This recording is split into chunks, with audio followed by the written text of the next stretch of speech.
Ora viva, muito boa noite. Está no ar o Telenotícias na sua edição de quarta-feira, neste que é o dia 5 de fevereiro de 2025. E nós vamos para as notícias que marcam a atualidade nacional. O Presidente da República propõe à área da Justiça alterações estruturais na organização judiciária e destaca que os tribunais devem estar ao serviço do povo. O Presidente da República falava quando da abertura do ano judicial, quando referiu que os tribunais devem ser acessíveis e econômicos do ponto de vista físico, sem deixar de fora o combate à corrupção, raptos, branqueamento de capitais. O estadista coloca ainda em evidência que a lentidão dos processos judiciais está na origem da reclamação da população. Cara família da Justiça, na nossa intervenção inaugural, como mais alto magistrado da nação, partilhamos algumas propostas e reflexões específicas para a área da Justiça a destacar. Apresentamos a proposta de alterações estruturais na organização judiciária. Realçamos a necessidade dos tribunais estarem ao serviço do povo e que sejam independentes, eficientes, acessíveis do ponto de vista físico e econômico. Lançamos o repto para o enfrentamento do crime organizado, em particular a corrupção, os raptos, sequestros, branqueamento de capitais e outros crimes conexos. Perspectivamos a eliminação do fenômeno da superlotação das nossas penitenciárias e apontamos a lentidão dos processos judiciais como uma reclamação recorrente da nossa população. Em decorrência das manifestações de insatisfação, o chefe do Estado reconhece a existência das mesmas e coloca como principais causas as ameaças sofridas pelos profissionais da Justiça e a tabela salarial única, ATSU. Mas também tivemos que reconhecer a existência de um ambiente de insatisfação dos profissionais da Justiça e das ameaças que enfrentam no exercício do seu munus, circunstâncias que comprometem a qualidade do sistema judicial. A tabela salarial única, TSU, trouxe grandes desafios para o orçamento do Estado, mas isto não obsta que possamos rever aquilo que for possível, como o facto que apontou aqui o Presidente do Tribunal Supremo, por forma a satisfazer os direitos adquiridos e outras situações dos nossos magistrados judiciais.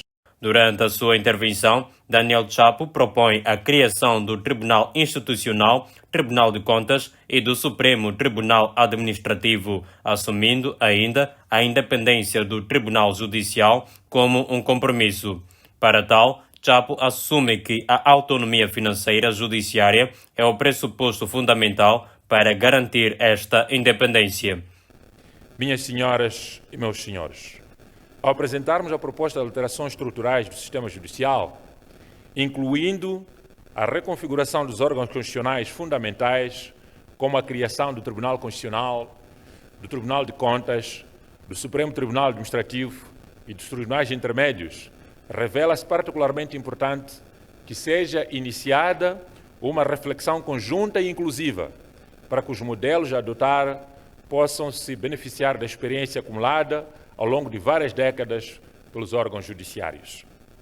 Esta conjugação de sinergias entre os diversos intervenientes interessados vai permitir que, no fim, tenhamos soluções duradouras, por serem aquelas que melhor se harmonizam com a nossa realidade institucional e com as especificidades do contexto moçambicano. A independência do Poder Judicial, outro compromisso que assumimos, assenta inequivocamente no dogma característico, intrínseco e negociável do Estado de Direito Democrático, que é a separação dos poderes. Não se pode falar do Estado de Direito sem a garantia dos direitos e liberdades das pessoas, que só se viabiliza com uma efetiva separação de poderes, evitando-se a arbitrariedade e autoritarismo. Para tal, é fundamental preservar a independência do Poder Judicial. No quadro da independência do Poder Judicial, concordamos plenamente com a ideia de autonomia financeira do Judiciário. Na verdade, a autonomia financeira deve ser vista como pressuposto fundamental para garantir a independência do Poder Judicial, assegurando que este possa cumprir as suas funções constitucionais de forma eficiente e imparcial.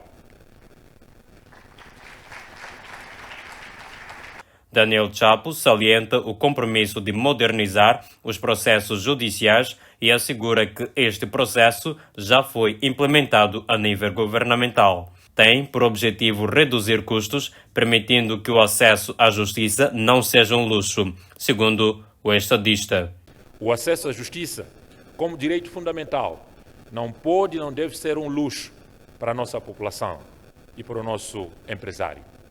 Estamos comprometidos em modernizar os processos judiciais por meio da digitalização e da adoção de tecnologias. Processo já iniciado ao nível governamental, por forma a agilizar e a tornar mais eficientes os procedimentos judiciais.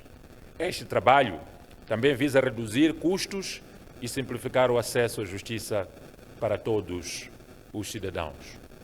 Por isso, temos hoje o Ministério de Comunicações e Transformação Digital. E esta transformação começa mesmo ao nível do governo. Hoje teremos a última sessão do Conselho de Ministros, em que os ministros entram com papéis e caneta na sala. Nas próximas sessões do Conselho de Ministros não há papel nem caneta. Ainda no contexto da abertura do ano judicial 2025, o presidente da República, Daniel Chapo, exige de todos os atores da justiça sentido de missão e serviço patriótico para que resistam ao recrutamento para engrossar as fileiras dos autores dos mais variados crimes. Ainda quando da abertura do ano judicial, Chapo exigiu por parte dos atores da justiça, incluindo magistrados ali presentes, que carregassem um sentido de missão com vista a evitar que os mesmos sejam cúmplices do crime organizado numa época em que o país é manchado por uma sequência de raptos a empresários. Distintos magistrados, na luta contra o crime organizado, em particular em raptos e sequestros, incluindo corrupção, branqueamento de capitais, tráfico de drogas, terrorismo, financiamento ao terrorismo e outros crimes conexos, exige-se não apenas reformas legislativas e organizativas, mas também outra forma de ser e estar por parte dos atores de justiça, designadamente magistrados, investigadores, advogados, agentes de lei e ordem, oficiais de justiça e de inteligência. Exige, sobretudo, um sentido de missão e de serviço patriótico, pois só desta forma poderemos resistir ao recrutamento para engrossar as fileiras dos criminosos. É intolerável, inaceitável que os agentes ou aqueles que trabalham para combater o crime sejam cúmplices do crime organizado, sejam precisamente estes que deveriam combatê-lo. A ganância por enriquecimento individual não deve ofuscar o nosso orgulho de servir a nação com integridade e lisura. Sobre a superlotação das cadeias, a implementação da visão humanista da justiça requer uma atuação coordenada entre os vários intervenientes da administração da justiça, recorrendo à prisão preventiva como medida de último rácio, quando a liberdade, que deve ser a regra, seja insuficiente para garantir que os fins da instrução ou da pacificação social. Aplicando medidas de coação que sejam compatíveis com a situação de cada um. Aplicando as penas e medidas alternativas à prisão. Implementando pulseiras eletrónicas, implementando medidas de reintegração, de readaptação e ressocialização. E julgando com a máxima celeridade os processos com os réus presos. E acrescenta acerca do processo eleitoral. Efetivamente, a integridade, a transparência do processo eleitoral constitui pilar das democracias representativas, como a que estamos a edificar em Moçambique. E não podemos falar de uma democracia plena sem um processo eleitoral que seja claro, justo e acessível a todos. É neste processo há que assegurar que as regras democráticas sejam respeitadas e que os cidadãos possam depositar plena confiança nas instituições judiciárias como garantes legítimos da integridade e transparência no processo democrático.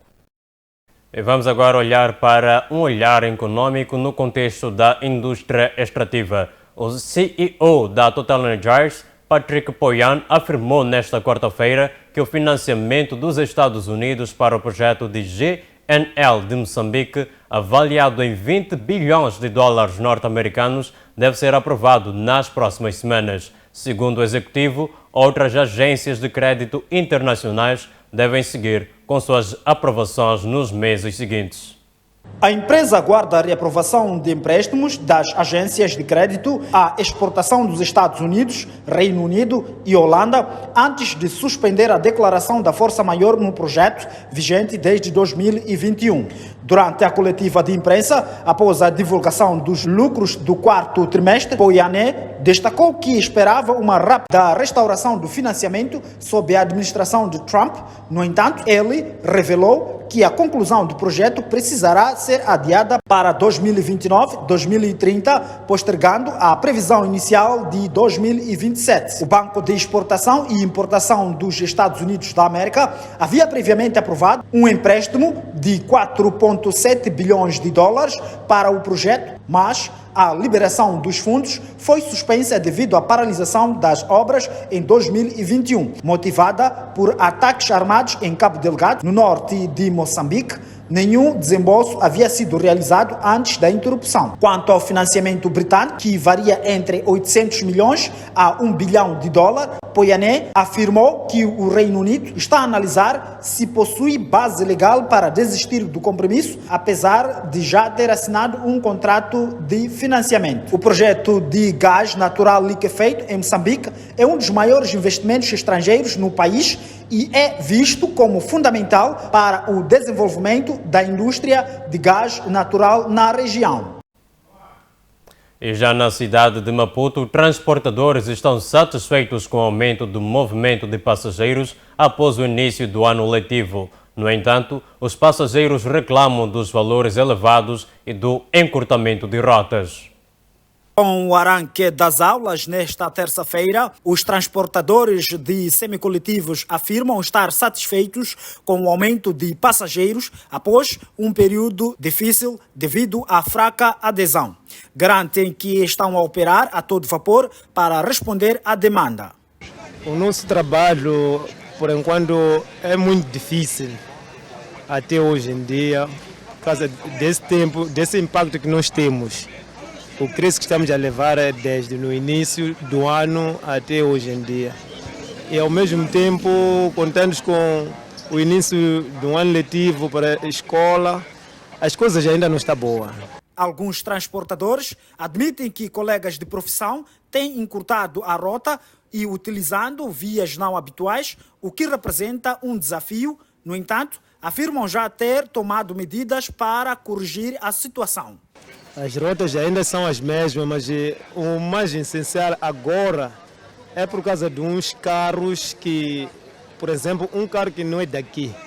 Por exemplo, eu sou de Esquelene, que é a Praça dos Combatentes, a Voadora. Eu não posso sair da minha rota e entrar na rota da outra pessoa, porque há aqueles que saem de Maguanini, vai para Esquelene, ou Albazini, a terminal dele é Esquelene. E como chega nos Quelenes, carregam novamente para a cidade de Maputo. E nós que somos da cidade, para a Praça dos Combatentes, ficamos sem os nossos clientes. Então, por aí, nós temos uma equipa que enquadramos em cada paragem. Por acaso, um carro que não é daqui, passar o terminal dele, aqueles passageiros vão descer e entrar nos carros que são daqui. Por outro lado, um cobrador destacou que antes havia escassez de passageiros, mas agora a situação está a melhorar gradualmente, permitindo-lhes retomar ao trabalho normalmente. Não era como era de antes, porque de antes qualquer carro ia a qualquer rota, já então praticamente tinha falta de passageiros, mas agora as coisas estão a a dar, dar para trabalhar. Porque tem uns cobradores que agora já não estão a trabalhar, fecham carros piratas que não têm faixas. Então, cada um volta na rota dele, começa a trabalhar, faz a atividade dele como deve ser. Então, tudo está a correr bem agora, não é como era de antes. Um dos passageiros apontou a falta de organização por parte dos transportadores e do governo como um dos principais problemas da mobilidade urbana. Se calhar os problemas têm sido por intermédio de como o chapa, né? Nós em Angola chamamos táxi, sobretudo a reorganização, né, dos táxis, se calhar que não está bem concebível. Ele acrescentou que o encurtamento de rotas tem gerado gastos adicionais, tornando as viagens mais caras para os passageiros. E nos cria muitas dificuldades, sobretudo em termos de gastos de dinheiro. Tem nos quebrado bastante. Mas no fundo, é a reorganização, se calhar, do governo moçambicano. Falo isto como angolano, né? Do governo moçambicano que não se preocupa com a visão ou então com a estrutura do chapa. Ainda no contexto do início do ano letivo 2025, os agentes econômicos do mercado da Baixa da cidade afirmam que a procura por material escolar aumentou significativamente desde o início do ano letivo. Os comerciantes da Baixa da cidade relatam um aumento na compra de material escolar após um período de baixa adesão devido às manifestações. Acerca do material escolar, nós temos recebido uma grande aderência nessas últimas semanas. Acredito que o fluxo alto que se registra neste momento deve-se ao período em que as pessoas ficaram muito confinadas. Que nós ficamos um bom tempo sem receber nenhuma clientela. As pessoas tiveram que ficar em casa, não houve nenhuma locomoção por causa das manifestações. Houve obrigação de cada um de permanecer em casa. O empresário de um estabelecimento destacou que esta é uma época de grande procura, pois, além dos encarregados de educação, também fornecem material para diversas instituições. Nós temos registrado diversos clientes. Falo de os nossos menores, mas diversos clientes que são os pais encarregados de educação. Temos entidades comerciais que nos têm como fornecedores de seus produtos de comercialização. Temos orfanatos, creches e colégios. O encarregado de educação afirmou que tem sido difícil adquirir o material devido aos preços elevados. Pressários nunca foram acessíveis. Sempre reclamamos consoante os pressários. Nada que são bons. Sempre foram caros os pressários. Nunca baixam. Para mim não vejo qual é o normal, mas o que fazer? Sempre comprar. Tendo como não, é preciso se arriscar e tentar pelo menos completar o material das crianças. Por outro lado, um agente informal relatou que tem enfrentado dificuldades por conta da falta de clientes. Sim, mas sobre o tudo das aulas, sobre material não compro nada. Esse ano nem parece para começaram a aulas das escolas. O preço é a mesma coisa, tem 280, 320, não subiu nada de material. E vamos agora fazer uma viagem para o centro do país, especificamente na província da Zambésia, onde a autoridade tributária lança uma campanha de educação fiscal com o objetivo de consciencializar os cidadãos sobre as exigências de faturas ou documentos equivalentes nas transações comerciais. A chefe da Divisão de Planeamento, Monitoria e Avaliação na Autoridade Tributária Delegação Provincial da Zambésia, Helena Dias Figueiredo, avançou esta quarta-feira durante o lançamento da campanha que se espera ao nível da província garantir cada vez mais o aumento da arrecadação tributária e incentivar consumidores a exigirem fatura e os talões de venda de forma a garantir que as transações comerciais sejam formalmente registradas, reduzindo deste modo a informalidade e práticas fraudulentas no comércio, bem como a omissão de receitas por parte das empresas. Relativamente à nossa carteira fiscal, dizer que a província da Zambésia registrou durante o ano de 2024 1.141 novos contribuintes em toda a província. Hoje, lançamos a campanha Exija a Fatura e Ajude Moçambique a Crescer, é o lema estabelecido para o efeito. A campanha tem o seu início a 5 de fevereiro, portanto hoje, prevendo-se o seu término a 5 de maio de 2025. Quais são os nossos objetivos? O objetivo geral é de conscientizar os cidadãos sobre a importância de exigir faturas e ou documentos equivalentes, garantindo que as empresas recolham os impostos devidos e os canalizem para a autoridade tributária.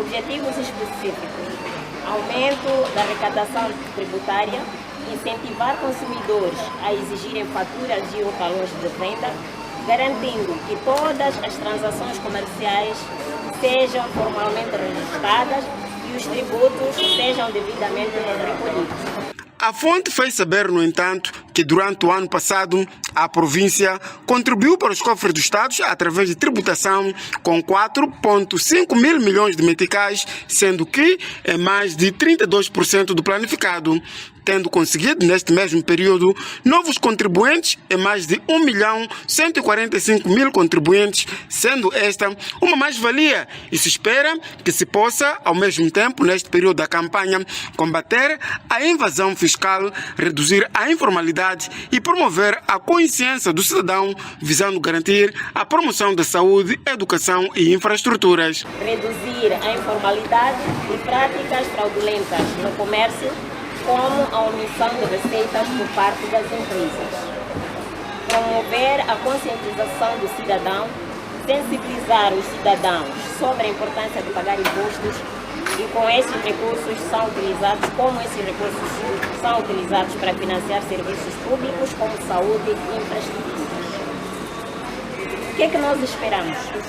A Autoridade Tributária de Moçambique, ao promover o processo de mudança de valores na sociedade, através da campanha nacional de cidadania fiscal, exija a sua fatura e ajude Moçambique a crescer, tem como meta a formação de cidadãos conscientes do seu dever de cumprir as obrigações tributárias e do direito de conhecer o destino dos recursos provenientes dos tributos arrecadados pelo Estado e almeja alcançar os seguintes resultados. Queremos aumentar a solicitação de faturas por parte dos consumidores, incentivar os consumidores a pedirem fatura ou talões de venda em todas as transações, promovendo a cidadania fiscal, reduzir a informalidade e incentivar o cumprimento de obrigações fiscais por parte dos comerciantes. A autoridade tributária ao nível da província da Zambésia diz estar a trabalhar junto dos agentes econômicos para a implementação da tributação das suas vendas através de faturação das mesmas aos seus clientes para o bem público. E saímos da província da Zambésia para a província de Nampula, já no norte do país, em que a Polícia da República de Moçambique, PRM, neutralizou 4 indivíduos que no domingo assaltaram uma empresa no distrito de Larde, de onde retiraram 2 viaturas e foram a Moma, vandalizaram residências de populares e uma escola básica na localidade de Pilivili. De acordo com Rosa Chauque, porta-voz do Comando Provincial da PRM em Nampula, fez saber que 3 indivíduos foram baleados durante o confronto com a polícia e neste momento encontram-se a receber cuidados médicos, sendo que um está sob custódia policial. Não obstante, os mesmos horas depois agruparam-se em uma das vias que dá acesso àquela localidade, tendo interpelado 2 viaturas, uma delas da EDM e a outra que transportava funcionários da empresa Kenmar, tendo retirado todos os indivíduos desta viatura, obrigando os motoristas a levar os mesmos para a localidade de Pevilil, onde os mesmos teriam vandalizado uma escola, várias residências, tendo se apoderado de diversos bens de populares. A polícia ha tomado conhecimento e com a colaboração da população daquele ponto, empregou-se uma perseguição onde houve confronto entre os indivíduos e a polícia. Como consequência, tivemos 3 feridos e nesta ação a população, como forma de impedir que os mesmos levassem uma das viaturas, teria incendiado uma viatura e a outra foi entregue à EDM. Num outro sim, a polícia foi saber que ainda não conseguiu recuperar as armas perdidas durante as manifestações e trabalhos correm para o efeito. Também em relação às armas que teriam sido roubadas nas nossas subunidades, ainda há um trabalho que está sendo feito, como ainda uma das suas perguntas teria cá perguntado por que a polícia se faz a via pública mascarado. Esta é uma medida de segurança e como se refere a medidas de segurança, não podemos cá trazer mais detalhes, mas queremos ainda apelar à população na colaboração de denúncia de atos criminais que têm registrados nos bairros para que a polícia possa fazer o seu trabalho, garantindo aquilo que é a ordem, segurança e tranquilidade. De realçar que no bairro de Namicopo, desde as manifestações, não há patrulhamento policial e os populares são obrigados a passar as noites em clara. Testemunha, Nampula. Vamos agora para o sul do país, mais concretamente na província de Inhambane, distrito de Vilanculo, em que foi detido um indivíduo de 38 anos naquele mesmo distrito, indiciado de tirar a vida do seu vizinho com recurso a uma katana, alegadamente por motivos de feitiçaria. No distrito de Vilanculo tivemos um caso de homicídio agravado, onde um cidadão deslocou-se à residência da vítima, na localidade de Belane, em Mapinhane, e, portanto, chegado lá, retirou a vida da vítima com base em instrumentos contundentes, refiro-me que é uma katana, e, portanto, a polícia fez o seu trabalho, que é deter o indivíduo, fazer a lavratura da respectiva peça de expediente, que é para responsabilizá-lo criminalmente.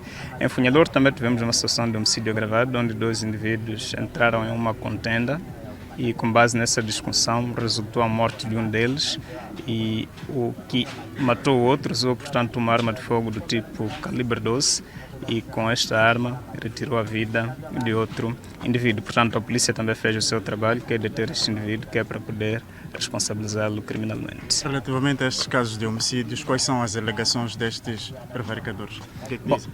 As alegações desses prevaricadores, estamos aqui perante situação de contradições sociais. Portanto, as pessoas entram em contenda e, como resultado dessa contenda, algum não vai conseguindo segurar os seus nervos e acaba matando ou desferindo golpes que acabam resultando na morte das outras pessoas. É por isso que nós mesmo temos estado sempre a apelar à necessidade de diálogo. Havendo alguma contenda, devem dialogar, e caso haver dificuldade de alcançar entendimento, portanto, deslocar-se à polícia e a outras autoridades, quer seja comunitárias, que é para poder apresentar as situações, porque a polícia está aberta para resolver problemas da comunidade. Portanto, queríamos lançar este grande apelo. Havendo algum problema, contradições sociais, que aproximem as autoridades, que é para poderem mediar esses conflitos. De um caso de homicídio em Inhambane, vamos para Beira, província de Sofala, em que os funcionários da empresa OIM de construção Posidai, naquela mesma cidade, paralisam atividades por conta de atraso salarial de 2 meses no bairro de Nhangoma.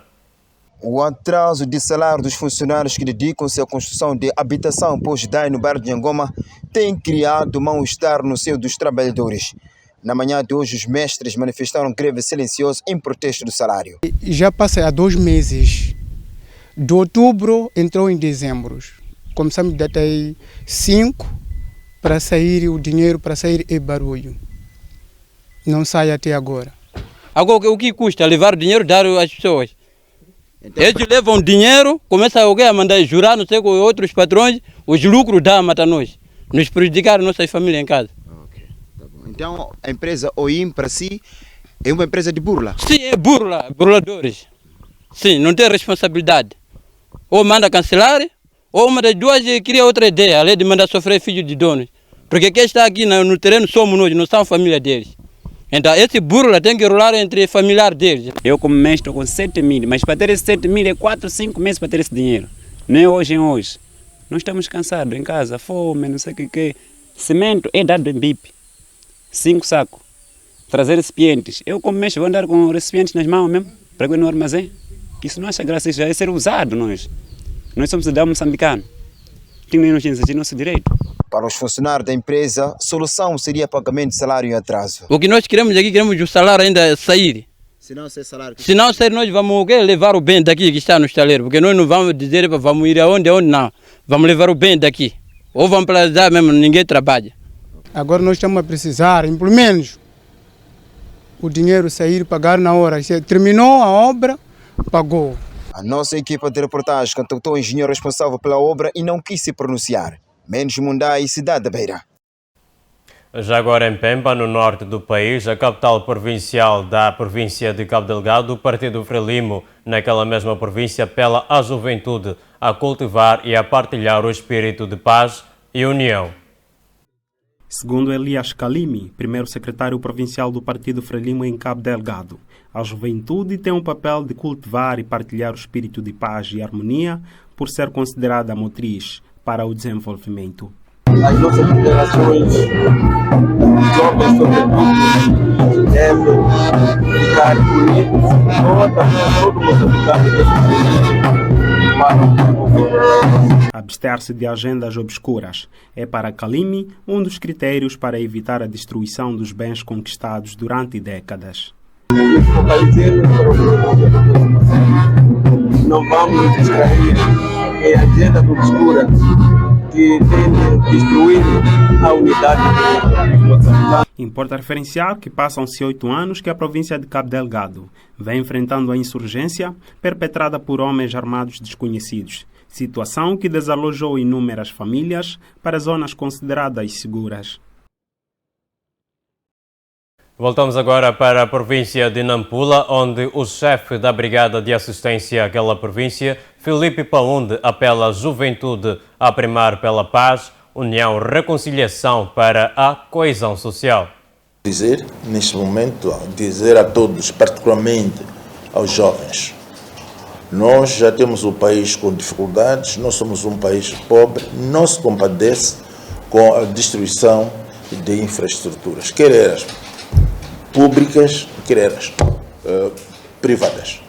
Porque cada vez que nós temos uma nova infraestrutura, essa infraestrutura beneficia aos moçambicanos, contribui na redução das dificuldades que os moçambicanos têm, contribui naquilo que chamamos no desenvolvimento do nosso país. Portanto, a destruição significa retrocesso. Nós acabamos de chegar aqui de avião. O avião não é patrimônio nosso, mas nós usamos esse avião para chegarmos aqui e fazermos o que nós estamos querendo. Se não falamos de nós, é de todos os outros que vieram. Eu amanhã vou usar uma via, não sei qual é a estrada que vou. Se eu vou usar essa estrada, a estrada não é minha, mas beneficia-me.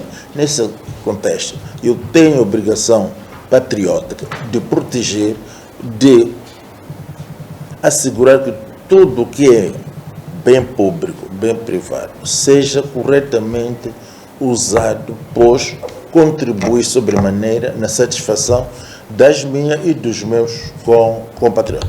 É isso que queríamos, particularmente a juventude. Vamos nos reencontrarmos, vamos nos reconciliarmos. Há ações que possam destruir, absolutamente não vão nos ajudar. Quando nós tiramos emprego a 4 ou 6, porque destruímos uma loja, porque há uma fábrica que deixou de funcionar, estamos a dizer que são mais irmãos nossos, são mais primos nossos que vão ficar sem emprego. Consequentemente, os familiares que dependem desses também vão ter o maior sofrimento. E assim não vamos combater a pobreza. Vamos ser nós juntos todos para assegurarmos que o nosso país um dia a pobreza passe para a história. Mas isso depende, a unidade, 2, o trabalho. Esses 2 elementos são extremamente importantes para o sucesso de qualquer que seja a nossa atividade. E é com esta mensagem de Filipe Paunde que apela à juventude a primar pela paz, união e reconciliação para a coesão social, que nós damos para encerrar esta edição do Telenotícias de quarta-feira. Para já, caríssimo telespectador e internauta, nós desejamos que tenha uma ótima quarta-feira. Fique bem.